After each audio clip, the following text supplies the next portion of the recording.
Good evening, everyone. My name is Lindsay and I am the Client and Lab Services Manager here at Examen. And it is my pleasure to welcome you to the third webinar in our 2023 Male Fertility Series. If you are new to our webinars, these take place on a monthly basis and we are joined by an expert in their field of fertility treatment or therapies. The event is free and open to everyone and we have a wide range of participants attending. The views presented in these webinars are the views of our speakers and not necessarily of our company Examen. You're all very welcome in joining with us this evening, so please let me introduce you to our speakers. This month, we are delighted to have joining with us Laura Carter-Penman. Laura qualified as a nurse at the University of East Anglia in 1996 and has worked in various NHS and private healthcare settings before establishing her fertility knowledge at the world's first IVF clinic, Bourne Hall. Laura is the current chair and secretary of SING, the Senior Infertility Nurse Group, and providing peer support to lead nurses across the UK and Ireland. As part of this role, Laura works closely with the Royal College of Nursing on publications and sits on various committees, including the HFEA add-ons group. Laura is passionate about nurse education and empowering nurses. She regularly presents and chairs national conferences and has taken part in radio broadcasts, including BBC's The Naked Scientist. Our chair, Professor Sheena Lewis, is the founder and CEO of Examen. She is widely published and has been an office bearer of UK and European learner societies for the past 20 years. Before I hand over to Professor Lewis, I will just run through some housekeeping points. We will start with a welcome and an introduction from Professor Lewis. Then at approximately 6:15 to 6:45, we will have our guest speaker presentation, followed by a Q&A session with our speaker and Professor Lewis at 6:45 to 7 p.m. Please do pose questions throughout the talks using the Q&A panel, not the chat function, and Professor Lewis will then chair these questions during the Q&A session. If you experience any technical issues, please use the chat function and we will try our best to help you out. Attendees will be muted throughout and videos enabled for our presenters only. All the events in this series are recorded and these will be available on our website at examenlab.com within 24 to 48 hours of the recording. One CPD point will be available for attendees for the 1-hour event. And again, a certificate will be circulated within 24 hours of the event. At the end of the session, you will be invited to rate the webinar. Please do so, and we will enjoy your feedback on tonight's webinar, as well as suggestions for our future sessions. So without further ado, I will hand over to Professor Lewis to start tonight's session. Good evening, everyone. I am going to try and find my talk, which has just disappeared, but don't worry, we'll get there. I might have to get my trustees, Lindsay, to come in and help me with this, but let me see what I can do here. Bear with me for a moment. Lindsay and I were working on this before we started to make absolutely sure that we got it all right tonight, and let me see. Are you getting my screen now? Yes? No? What does it look like? Is that okay, Lindsay, or is that the wrong screen? No, have you shared it? I have. Apologies. Let's just wait a minute and see what we can do with this.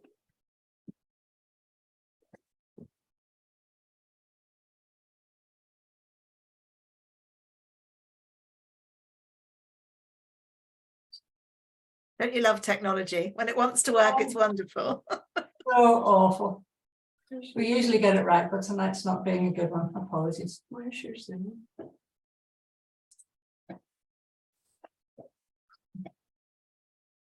Talk among yourselves and be patient. It is a lovely evening, and we're so glad you've all come to our webinar, especially now that the weather has improved and the I know, it's that time. It's starting to get to glass of rosé time, I think, of year for me. Can you see it now? Yeah, I can see it. Okay, maybe you can just see the smaller one, but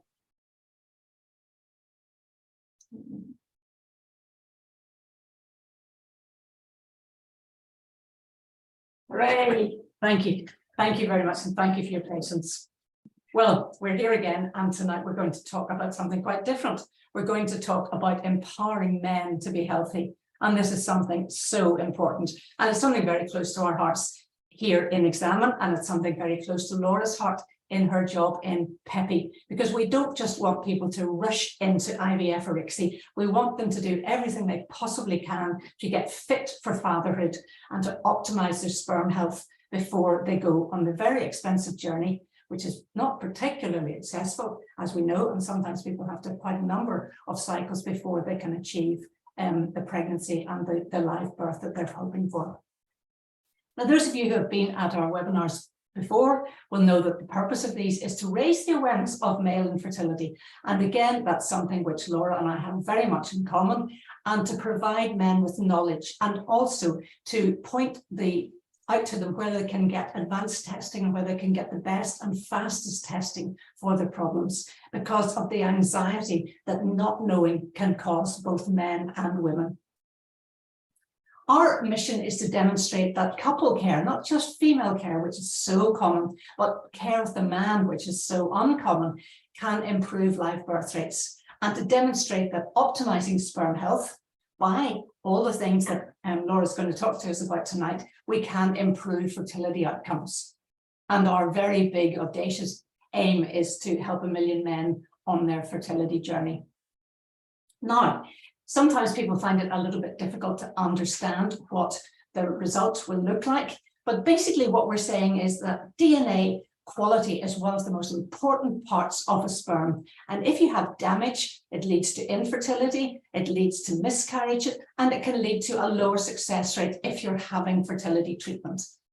A report will be sent to you like this, or will be sent to your clinic, and it will show you the average amount of damage that you have across all the sperm that we count. And then it will give you supplementary information showing you how many really good quality healthy sperm you have and how many poor quality unhealthy sperm. And of course, the unhealthy sperm can reduce your success rates.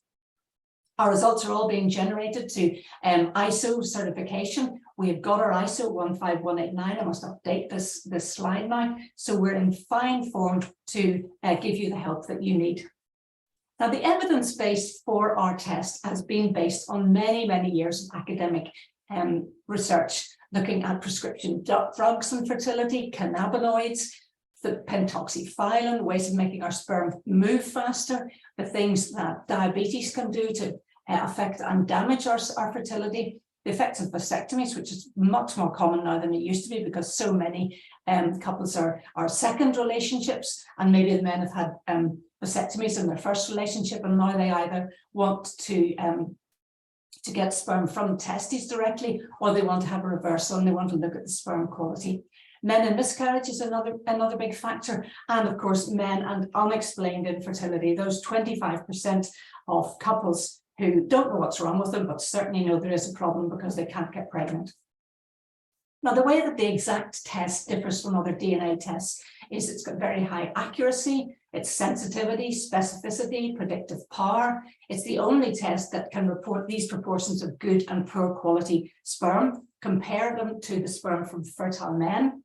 It's the only test that provides 3 clinical thresholds, one for infertility, one for miscarriage, and one for IVF live births. And the other big advantage of using our test is that you only need a few sperm. So you can use it for surgically retrieved sperm, or you can use it if you have just one semen sample and you want to do a number of different tests using the one sample. So the man won't have to come back and produce a second sample, which is both embarrassing and inconvenient. And we have a very fast turnaround time for our tests, from getting the sample to getting the results back in the inbox of either the client or the clinic. We're still doing more research. We're looking at varicocele because this is a very common problem that men have. And the research that we're doing at the moment shows that you can improve the quality of a man's sperm if you remove the varicocele surgically. We're looking at infection, we're looking at microbiomes, and as we said before, we're looking at sperm DNA as an indicator of male health, not just fertility, but actually an indicator of how many other comorbidities the man might have. So sperm is fascinating and interesting and most important in so many ways. Now we've got international acceptance now, both on this side of the pond and the other side of the pond and across Europe, that sperm DNA is something that we really ought to be looking at, as well as a semen analysis. And even the WHO has brought DNA in as an extended examination, not just a research tool, but something that there are many cases when we don't know what's wrong with a man's fertility, we have a look at his sperm DNA. Now, Lindsay has already told you lots of things about Laura. We're absolutely delighted to have her with us tonight. She's a huge experience of being the regional lead nurse in Bourne Hall, so she has been working with patients for a very long time. She's involved in SING, the Senior Infertility Nurse Group, and again, this is so important in order to drive education and knowledge so that the nurses who spend so much more time with patients than doctors do can talk to the patients in an informed way and a very, very sensitive way. I know that Laura's involved in the male fertility guidelines, because so am I, and we've been on Zoom conversations talking about this. But what Laura's going to talk to us about tonight is Peppy. And I think this is one of the most exciting concepts that's come our way for a long time. So it's over to you, Laura. We're delighted to hear what you're going to say, and I'm quite sure there'll be many questions to for you to answer at the end of your talk. So thank you. Lovely. Thank you, Sheena, and thank you, Lindsay, for those wonderful introductions. Yes, I am very lucky to have the role that I currently have at Peppy. So bear with me while I get my slideshow started. Well done. Much more successful than I was. Lovely. And can you see that okay? Perfect. So as Sheena and Lindsay have both said, you know, I've been in fertility quite a long time now, been nursing even longer, and it's actually 30 years this year since I started my nurse training. So, and I've had an absolute variety of roles that have been from colorectal surgery to trauma and then found my niche in fertility. And since finding my niche in fertility, I have always had a real passion to looking after the men in our fertility clinics, and kind of also about raising awareness about them and how they can be involved in their fertility journey. So when we talk about empowering, you know, what are we looking at? Well, obviously empowering refers to the act of giving someone or something the power, the authority, or the resources to achieve their actions and achieve what they want to know. So what I'm really keen on is that we empower men to feel part of the fertility journey, but to realise what their role within that is and what impact that their health is having on their fertility journey. Are the slides moving on okay, Lindsay? We're still on the empower slide, Laura. Yeah, bear with me one moment. That's what I'm looking at. I'm like, that's not doing what I want it to do. Sorry, bear with me.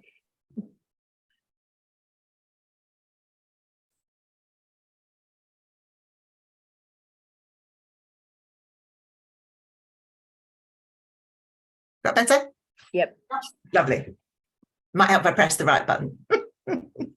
So we want to look at some fertility facts. So as you know, Sheena sort of already alluded to this really, but one of the things that we look at is that, you know, 1 in 6 couples are affected by infertility. Now that has increased, where about 10 years ago it's probably 1 in 8 couples, and we feel that probably there has definitely been an increase in the male factor element of infertility, and we probably feel that part of this, you know, is likely to a lot of environmental factors, how we've changed our lifestyles. We're much more sedentary, and lots more sort of chemicals and things that we're exposed to in our daily lives. So there is some evidence that that may be one of the reasons for the increase. So then drilling down into that even more, we're looking at 3.5 million women and men are affected by fertility in the UK. So out of a population of around 60 million, that's a huge amount that are going to be facing some issues with their fertility. And then age is a factor for both genders. So kind of this to me is one of these myth busting things. We've got the Mick Jaggers of this world who they're, having children well into their 70s and early 80s, where actually that is not the norm. And actually for both men and women, fertility will start to decline around about the age of 35. So it's really something to be taken into consideration.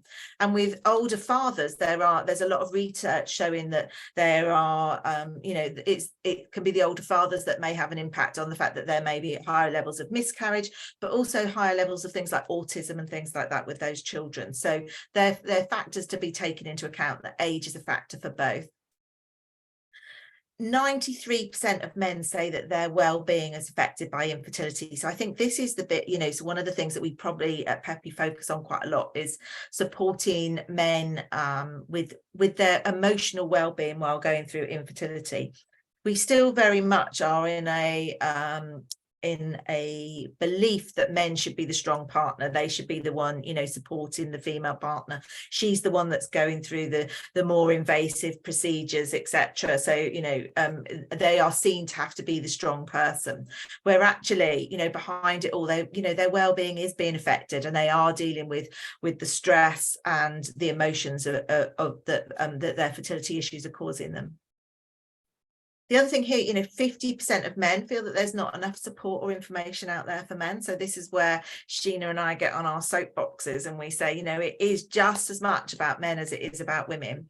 And even when it comes down to sort of NHS criteria for funding, there's really very little criteria set for the male partner, where the female has to be a certain weight, a certain age, where actually with men there's very little set. You will see it in some CCGs because you do see it with some governing bodies of what they're asking for, but actually there's very little around what is needed from men to be able to support that fertility journey. And we see it that fertility can be all-consuming. It takes over everything. It takes over every part of your life. And this is for both men and women. Men are just as affected when they see adverts with babies on, or people out with children in the park, or, fathers and sons at, football matches. And they want to be part of that. So it's affecting men as much as women, but it takes over every part of your life. And, the emotions of it can come at you sideways when you're really not necessarily expecting it. So common things that we hear within with those users that are coming to us through Peppy is that the not knowing about what's going on with their fertility is affecting their relationships, it's affecting their work, it's affecting their everything. So again, people feel that they have the right just to ask someone, you've been married a couple of years, the first question that comes out is, when are you having children? Now, what they don't realise is that male or female, they could easily be quite a way into their fertility journey. And you wouldn't ask other people those sort of personal questions. But actually, we find that, they are the sort of questions that get regularly asked, in the office, at home, by friends and family. And actually, therefore, it becomes all consuming, as I was talking about, and it affects everything. And it affects their relationships. It affects whether they want to go out. They don't want to be seen out because they think those questions are going to be asked. So therefore, it becomes all consuming. So what are we doing at Peppy to be able to support this? So we have an amazing bit of kit that I'm really proud to work for and be part of. And it's provided by employers for employees. So it's technically free at the point of contact for the user that's using it. But it's provided by the likes of Wix, DFS, Disney, AXA, Vitality. All the people that work for these businesses can access this support. And we have several areas that you can see there. That's menopause, fertility, baby, men's health, women's health. But obviously, I'm here to talk about what we do in fertility. So if people choose fertility and that's what they want to talk about, they can get expert one-to-one support, which I find, is just amazing. And it's a bit like a fertility, it's a bit like a WhatsApp chat. So you can chat quite readily with one of our practitioners, and all of our practitioners have a minimum of 5 years fertility experience, so they know what they're talking about. They've all come from a background of clinics, and often some of them have got extra skills because they may have worked with the sperm donation program, egg donation, surrogacy, so they've all got these extra skills to be able to guide people on their fertility journey. And what we find for our male patients is this works really well, because actually, no offense, men out there, you're not very good at communicating and not very good about conversing about what's going on with your health. So actually, to be able to have a one-to-one chat where you're not actually having to speak to someone directly, but you can chat via an app function, has proved really popular. And knowing that they can chat in confidence, and it gives the, you know, they start to open up. We can also, as part of that, we can offer one-to-one virtual consultations, because we're there to complement the NHS. We're not there to take over from the NHS. Because what we find is, you know, you go into a GP surgery, most GPs will meet 6 fertility patients in a year. So that's that's probably what, half a morning's work for them of their usual level of patients. And they've got probably between 6 and 8 minutes to talk to you about what's going on, provide you with a prescription, talk to you about referrals, and do a deep dive into what's going on. That's not going to happen in that period of time. So we offer 40-minute consultations, so you can have a really good in-depth chat with us, and then you leave with a really nice report that tells you to either to go to your GP, or you can take it to a fertility clinic and advise on what your next steps are and what your health advice should be. We also run some amazing peer-to-peer support. So these are live events where we do a mixture of different events. So we do ones on supplements, so what supplements might be best for you to be taking while you're trying to conceive and get you fit for fertility. We do a monthly support group, so you can come on, chat to our support practitioner Kelly, who's absolutely amazing, and just generally ask questions that you might have about your fertility journey. We can offer obviously expert advice on guidance, symptoms, talk to you about what's happening, talk to you about what I'm going to talk about in a bit, about getting yourself in the best place for fertility. We have an amazing support worker, Kelly. You can have one-to-one consultations with her, and she can offer coping tips as well about how to move forward and how to cope when you're going through fertility issues. And a few slides on, I've got some great examples of the sort of work that she does and the sort of questions that she gets asked, and where we can offer that support. And then to top it all off, around all of this, we have recorded events that you can watch. We have amazing articles that the likes of Sheena have helped us write on DNA fragmentation and where that fits in your fertility journey. We have podcasts on there, and then we have something called courses. And as I was saying to Sheena and Lindsay earlier, I hate the term course because it makes me think that there's going to be a test at the end of it, but it isn't. This is just a series of excellent articles and advice that you get given over a few-week period that give you advice about male fertility and getting fit for fertility and what might be affecting you. But what we found out of all of this is actually education is absolutely key, and we realised that a lot of men don't actually realise what things could be affecting them and could be affecting their sperm health and therefore their ability to be able to conceive.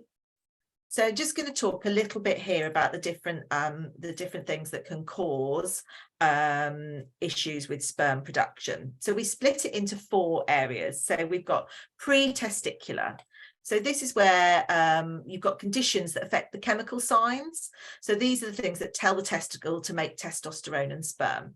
So the hypothalamus and the pituitary glands, they're both small but mighty glands that live in the brain. They're both about the size of the pea, but they control your metabolism and they control the way that hormones are produced, and they produce the messages down to the testicles. So therefore things like brain tumours, brain injury and radiation can cause issues with these glands and affect sperm production. The other thing that can is so exogenous or testosterone or anabolic steroids. And what happens with these is they confuse the chemical message that's coming from the brain, and therefore confuse the messages that are going to make the testosterone and the sperm. And the use of anabolic steroids has been linked to sort of shrunken testicles as well. So you might see these men with these lovely big muscles, but actually they tend to have quite shrunken testicles. They tend to have a decreased sex drive, and they can create poor erections and also low sperm counts. Now, a lot of people, when you think about anabolic steroid use, you think of like sort of cheating sports people. You know, it's what we hear about when they go for their, you know, their drug testing. And I think actually, it was only today I read about Amir Khan has been banned for fighting for like 2 years because he's been found to have drug use that he shouldn't be, you know, he's been using some drugs that he shouldn't to enhance his performance. But actually 90% of the use is around with recreational bodybuilders who use these compounds to look leaner, more muscular, not really knowing what the long-term effects are. And also with a lot of these sort of build-up drinks and things like that they take, these whey protein powders and things like that, you really do need to drill down and make sure that you look at what's in the ingredients of those, because they can have hidden elements in there that could be affecting sperm production. Then we look at testicular. So you can see here, we've got things like torsion, undescended testicles, genetic disorders. So testicular failure is a condition that can be split into two, and it's either congenital or acquired. So congenital can be the absence of testes, or genetic disorders such as Klinefelter's, and this is a condition that affects both boys and men, and they're born with an extra chromosome. Or you can have acquired testicular failure. So this can come from things like for scrotal trauma. So epididymitis or infection, mumps that could have caused swelling in the testicles, and this could have either happened as a child or as a young man. I know that Sean Greenaway won't mind me speaking about him. He does an amazing Instagram account that I would follow called Knackered Knackers, and he ended up with no sperm due to getting mumps in his young 20s. So it can have a real effect. Again, I talked about radiation or chemotherapy, but cancer treatments where they are using especially sort of radiation like direct to the pelvic area. So this is why men of a fertile age are often spoken about freezing their sperm prior to treatment. So if they're going to have a testicle removed, they would be recommended to freeze sperm prior to that treatment, or if they're going to have radiation or chemotherapy. A lot of the issues around this can come around making sure that it's done in time, because obviously the key thing is to, you know, to protect health at all costs. And therefore, if you need to be starting your radiation or chemotherapy treatment within a day or two, it could be quite important to be getting that sperm frozen before that. But sometimes, you know, men can be too unwell to be freezing sperm prior to treatment. The good news is that actually most men will recover from radiation chemotherapy. It's more if they've lost a testicle completely that obviously that's, you know, they're not going to be able to produce sperm. Undescended testicles. So this is where for most men, your testicles will hang outside of the body, but when you develop as a small boy, then your testicles drop down from inside of the body to outside of the body. But actually undescended is where they stay up and inside the body. Or varicocele, and obviously Sheena was mentioning this earlier, and this is basically just a varicose vein on the testicle, but what it does is it causes extra heat around the testicle and therefore affects the DNA within the sperm. And that's why it's really imperative, if you're having any issues with your fertility as a couple, that you go and you get examined. Most men are not physically examined. Women have lots of tests, lots of examinations, lots of scans, but men won't necessarily have had their testicles examined. So it's really important. You may not notice that you've got a varicocele. Most of them are quite obvious, but some men won't notice. And this is a reversible condition. So this is where you can go and have surgery, and it's a reversible condition, and you have seen it. Another great person to look out for is Toby Trice. He's done racing, and they had 2-3 rounds of IVF without success. And the focus to start with was very much on his partner because she'd got mild PCOS, where actually he had a varicocele, he had it reversed, and they've conceived naturally. And that was all through, you know, having relevant DNA testing and realizing there were, although he got sperm and his semen assessment looked fairly normal, actually the fragmentation in it was very poor. So, you know, another shout out for that extra testing that's required for men that that Examen can provide. Then we can look at post-testicular. So this is what happens to the sperm after it's left the testicles. So sperm is mixed with the fluid from the prostate and the seminal vessels to form semen. And you can get conditions that block the sperm from entering the semen or prevent the semen from being ejaculated into the vagina that can cause infertility. And Sheena mentioned this earlier, but obviously infection is a big thing. We talk a lot about chlamydia with women, that it can block the fallopian tubes because it causes scarring, but actually it can do the same thing and can cause damage to sperm production. Then obviously vasectomy, or absence of vas. So if the vas is the tube that takes the sperm to the testicles, from the testicles to the urethra, but an absence of this could be linked to diseases such as congenital conditions such as cystic fibrosis. Obviously, then you've got things like spinal cord injury and surgery to the pelvis, which can then make so that there's an inability to ejaculate due to the nerve damages, and especially surgery on the prostate, and also lower bowel surgery as well, so lower pelvic surgery. And I think it's maybe something that we need to think about a bit more in the future. You know, we're very good at now picking up on bowel disease and treatment for bowel cancers, but actually, you know, should we be talking to these men about, you know, if they're still thinking about families, or, you know, that are they thinking about preserving their sperm before they're having kind of radical treatment for bowel cancer, for example. And then there's problems with ejaculation or erection. So erectile dysfunction obviously is a complex issue, and it's linked to a number of different health conditions. So it can develop as for something, for example, as high blood pressure, but it can also be caused by things like overconsumption of alcohol. You can get obviously stress and performance anxiety, or weight gain and obesity can lead to problems with erections. And then we move on to extratesticular. So for me, these are sort of more your environmental factors that can affect the sperm, but they're also the most controllable. So these are the ones that we tend to give most advice about.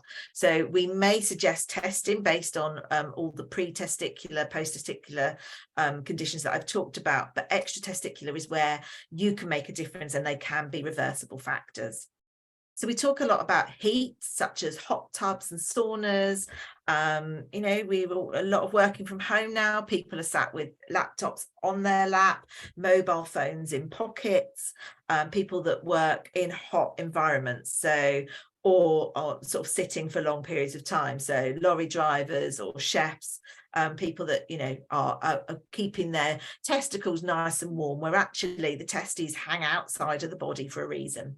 They like to be around 33 degrees. So when you're busy trying to conceive, we recommend loose boxer shorts to enable those testicles to hang where they should.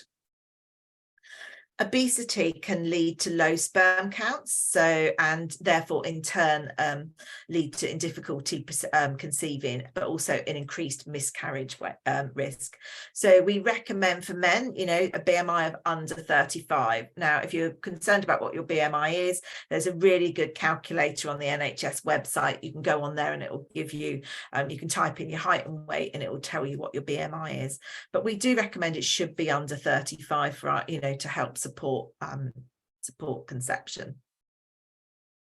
Some medications, and Sheena alluded to this as well, that can lead to issues with sperm production.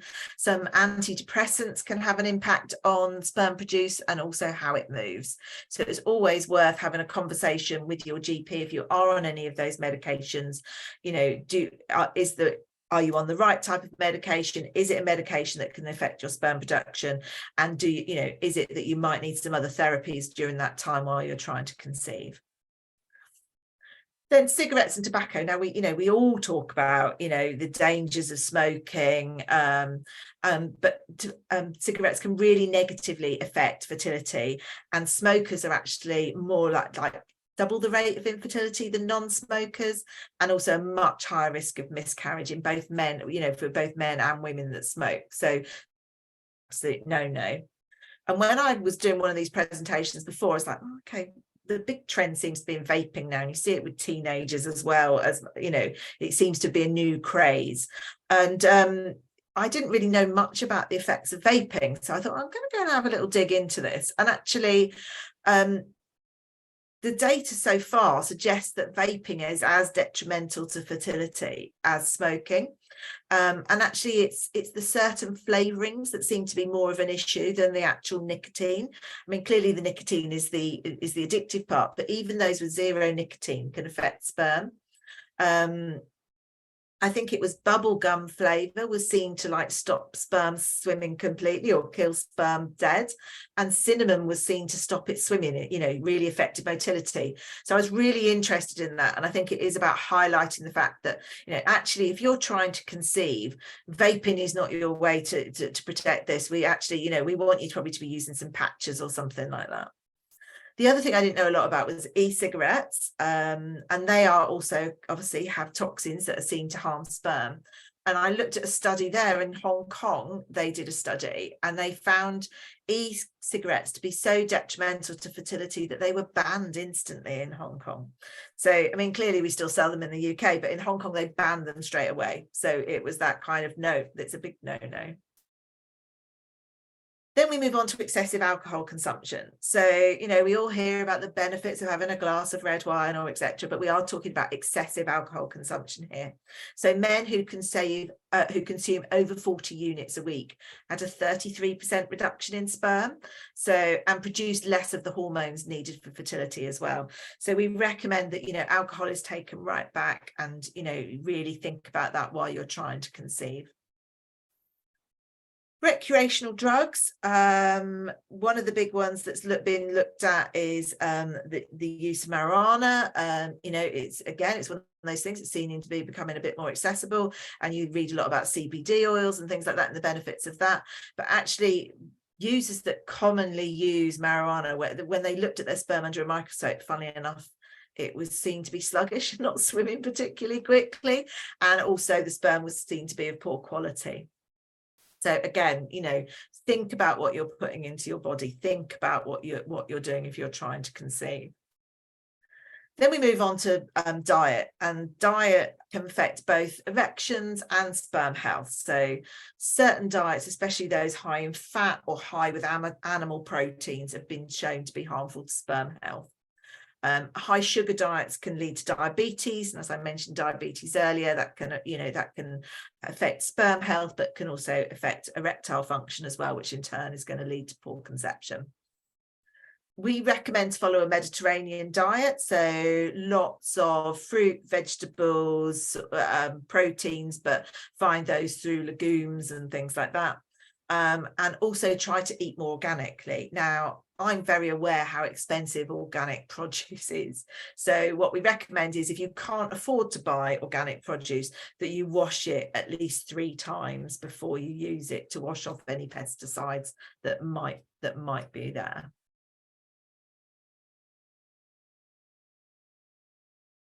So here I've got a table, and do you share the slides, Lindsay? I can't remember. Thumbs up. I think I don't. Yes, we share the slides. So this is a really good slide of showing sort of the food groups and what can help support sperm health. So fruits and vegetables. So a variety of fruits, vegetables provides antioxidants, lots of vitamins and minerals, and that can help protect sperm from oxidative stress, which is what we look at as well when we're talking about the DNA fragmentation test, and it's seen to improve the motility of the sperm as well. Nuts and seeds, there's lots of evidence now and lots of research that shows that nuts and seeds can have a real benefit. They're high in healthy fats, so they're not the fats that I was talking about before, and they've got great amounts of protein and minerals like zinc, which is important for sperm production and motility. So good amounts, nice little handful of things like Brazil nuts and walnuts are really recommended for sperm health.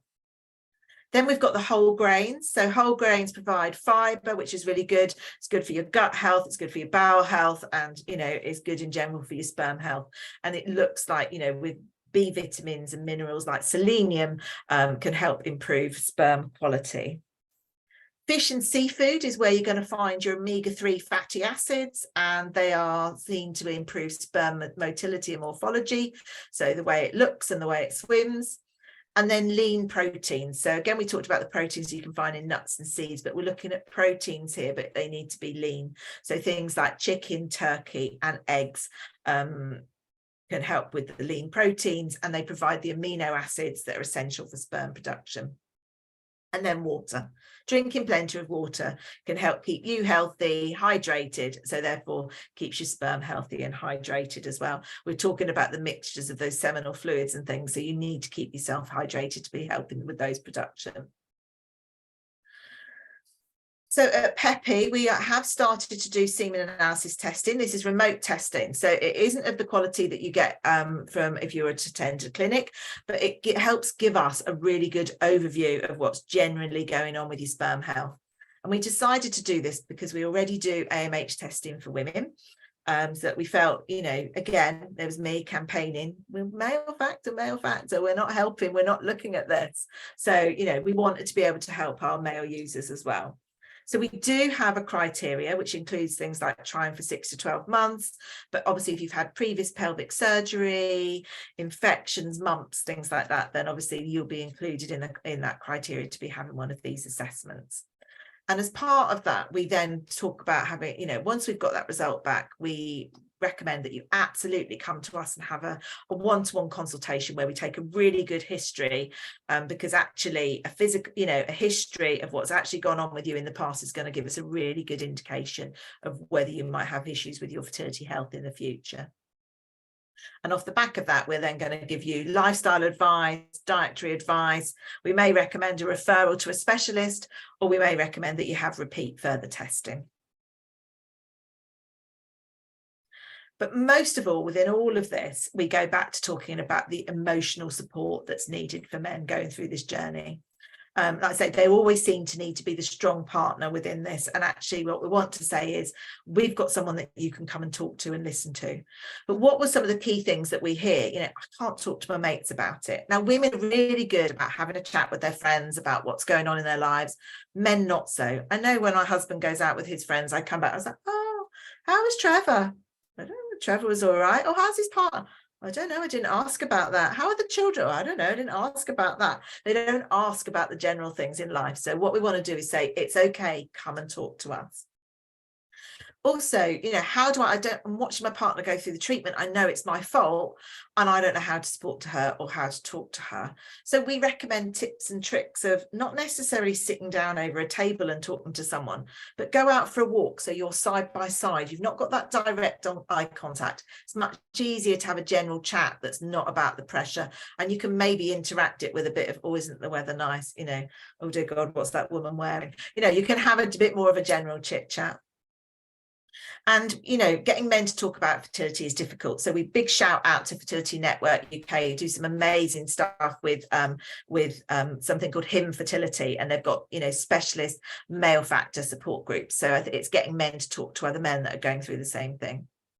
And just realizing that you are not alone. You know, we talked about the prevalence of how much of fertility is male factor. You are not alone, and there are other men going through what you're going through, and we're there to be able to support that.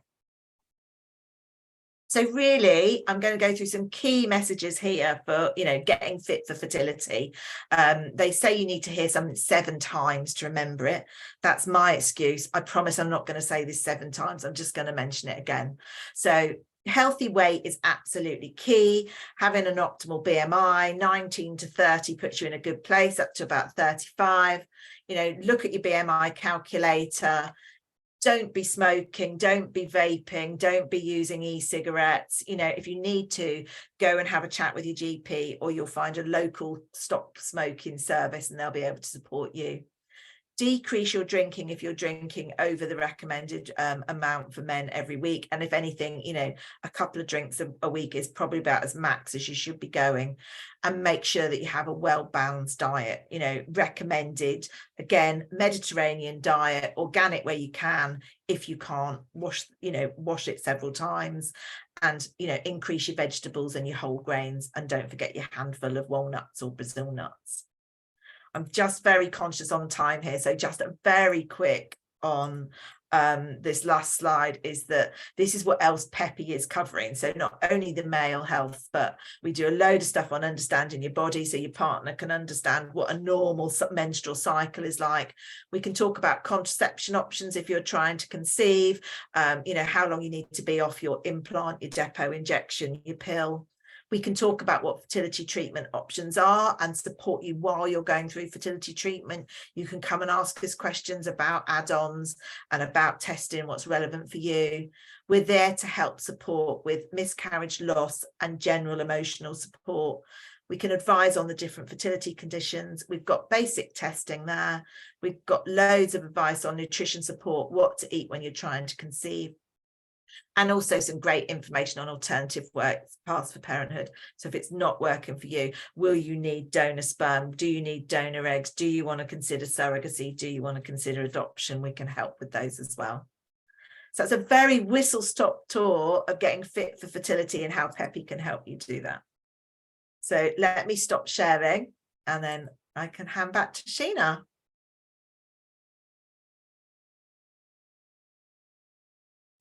Thank you very much. That was really good. You did cover a huge number of topics there. And I can see that there are a large number of women who are listening to you, not so many men, but this is what we would expect. We have no doubt that the women will be taking home the message to their partners. So we have 3 questions. I'll start with those. The first one is Peppy available to NHS workers?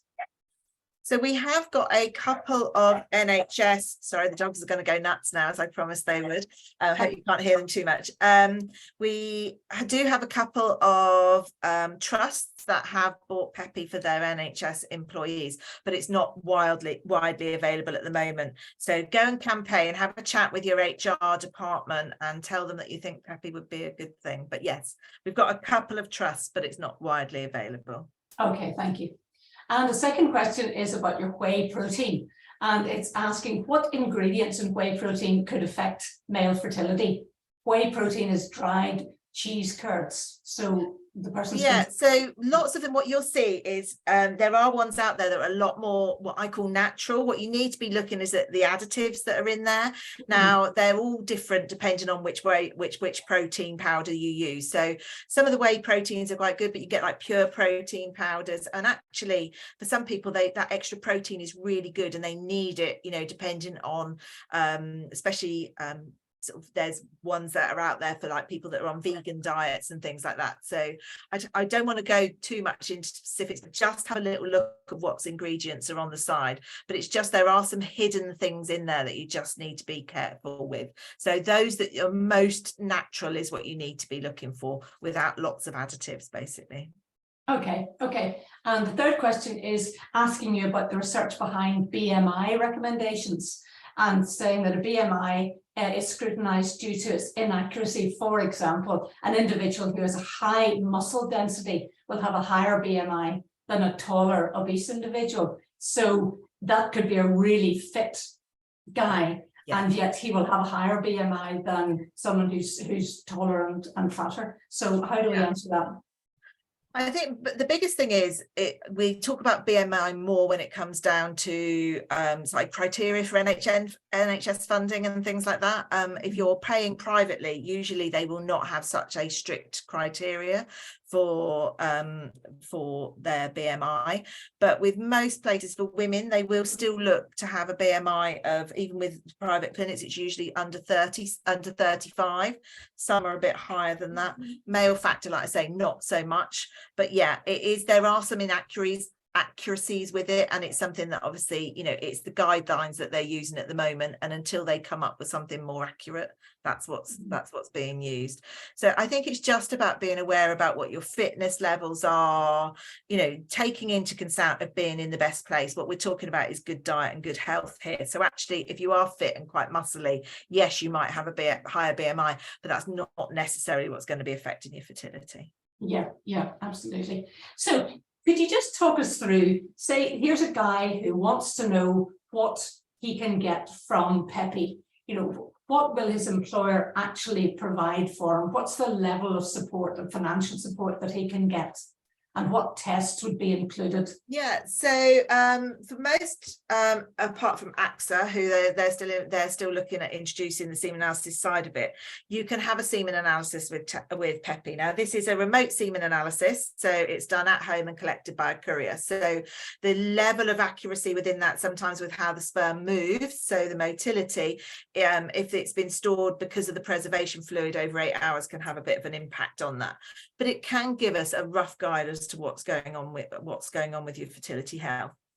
As part of that as well, you know, you have access to one of us as a practitioner to be able to talk about what's gone on in your past, what your past surgical history is, what your past medical history is, how long you've been trying for, and then off the basis of that, we can talk to you whether it might be fitness, lifestyle, we might be, you know, it depends on what medications you're on, we can give a personalized care as to what changes that you need to make. And once you've had, also, if you come and have a consultation, you leave with a consultation report that you can take to your GP or a fertility clinic that says, actually, I've seen someone from Peppy who's advised that this is what I should be having. So it might be, you know, they're talking symptoms of a varicocele. So we're probably going to go and recommend that they speak to a urologist to have that looked at. Or that, you know, they come and have further testing with the ISO-accredited Examen, you know, to have DNA fragmentation testing so that they can see if there's something more underlying going on with their sperm. Because as we talked about earlier, you know, a normal semen analysis doesn't necessarily give you the complete all clear that there's, you know, that there's not a male factor issue there. Yeah. So generally we're around support, advice and guidance and getting you, you know, in your best fitness for fertility and supporting you and your partner while you're going through that journey. Brilliant. So do you have a list of urologists, for example, whom you would refer people to?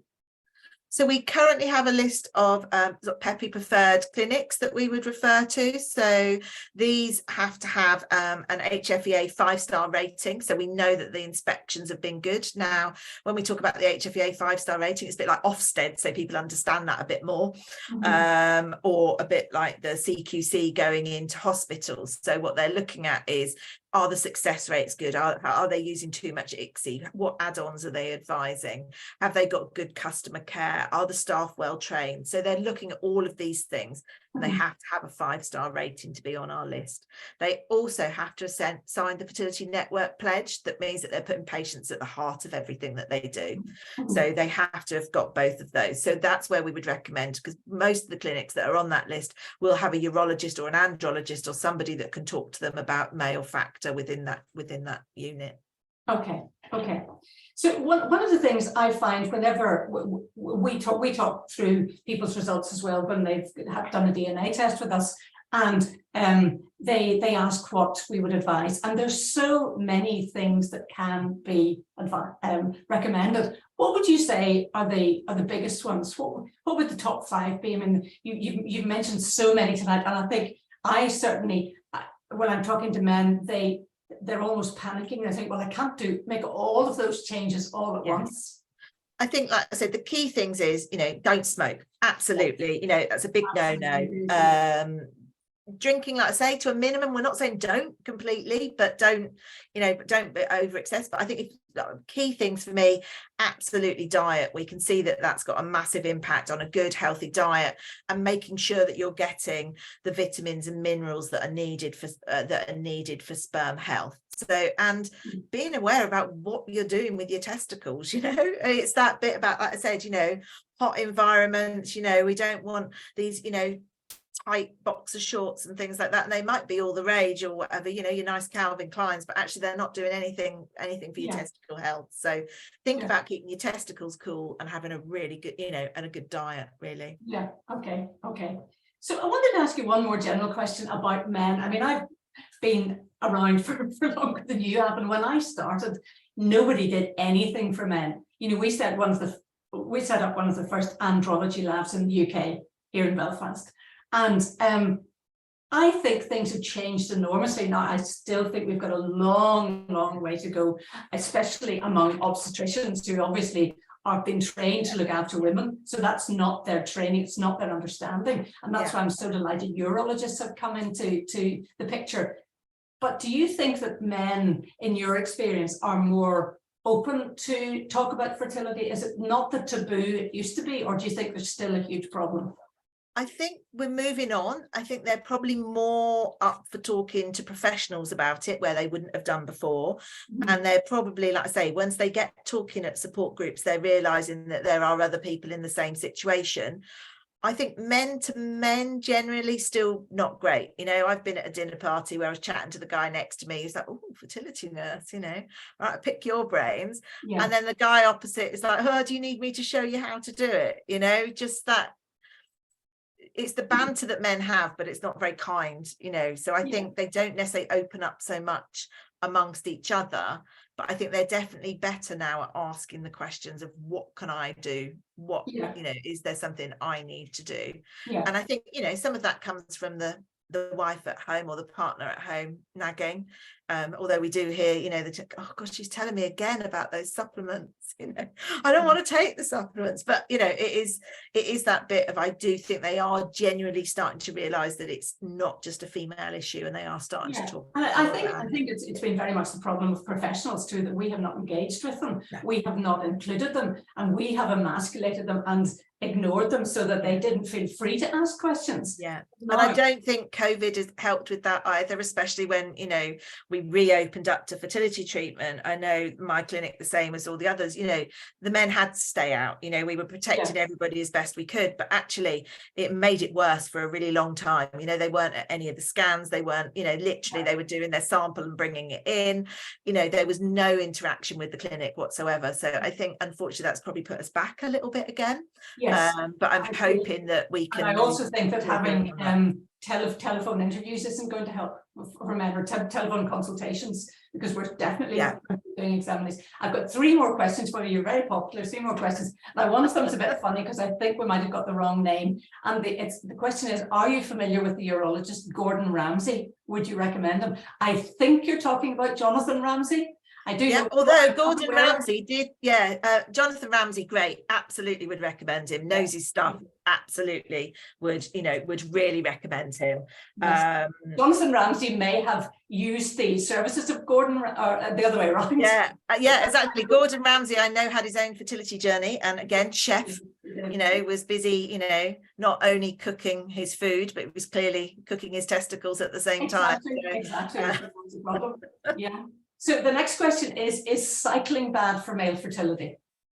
This is one of those where people are like, oh my God, you know, the myths of cycling, you shouldn't, you know, there has got to be the fact that if your testicles are bobbing up and down on top of that seat for a long period of time, and, you know, you're wearing tight lycra, there's got to be an impact there. You know, there's got to be some testicular damage and some heat damage there. But clearly, you know, a nice gentle cycle ride now and again is really not going to be doing, you know, exercise is good for you. So it's everything in moderation. You know, I've talked about alcohol in moderation, cycling in moderation. Okay, and the last question is a very important one, and this is the WHO recommends a maximum of 1 hour from production to analysing sperm motility. Now you're talking about 8 hours, I think you mentioned earlier on. So do you notify patients that their motility assessment will be impacted when they're given a report after? Like I say, there's a special preservation fluid which they've done lots of research on to see how it impacts, etc. And what they've shown is that basically anything over 8 hours. So we send a very nice PDF out to our gentlemen that are booking a semen analysis with us that says very clearly that, you know, that motility will be affected if it's over 8 hours processing. And again, the report also says how we've asked on the report, it actually says how long it would take to be processed. And we make sure it's, you know, when we're talking to the gentleman about their results, that we discuss that again when we're talking about results. So it's about being clear on what information is available. But what we find is most men are very happy to uptake on the test because they're not having to pay for it at a fertility clinic, you know, and it gives them a snapshot of what's going on at that time, and it's paid for by their employer. So well, I think it gives them a snapshot of sperm counts. I'd certainly agree with that. But I would agree with this questioner that I don't know of any preservation media that can keep sperm going for 8 hours. It would be wonderful if it were the case, but I think we're still a bit to go before we get to that. Well, I think we've run out of time. Could I just comment on the colour of your sperm before we go? I have never seen Yeah, a my pink nice, sperm I know, a before. bright pink sperm. I know. This Like I say, I have to make sure I sit at the right level, otherwise it looks like it's swimming out my ear. yeah, that's not so good. That's not so good at all. Well, look, thank you so much for a wonderful talk. I'm going to hand you back to Lindsay, and she can tell us what's on next. But thanks. Yes, thank you very much. Thank you all for joining us this evening, and we hope that you can join us for our next event in the series. That will be taking place slightly later than normal on Tuesday, the 9th of May, when Mr. James Nicopolis from the clinical director at the Lister Fertility Clinic will be joining us to share his insights on the ways fertility clinics can best support men. Registration for that event will be open tomorrow, so keep an eye out for the emailed link. That leaves me just to say thank you again for joining us this evening. If you have any questions, please do not hesitate to reach out, and we look forward to seeing you at our next event on the 9th of May. Enjoy the rest of your evening. Thank you. Bye.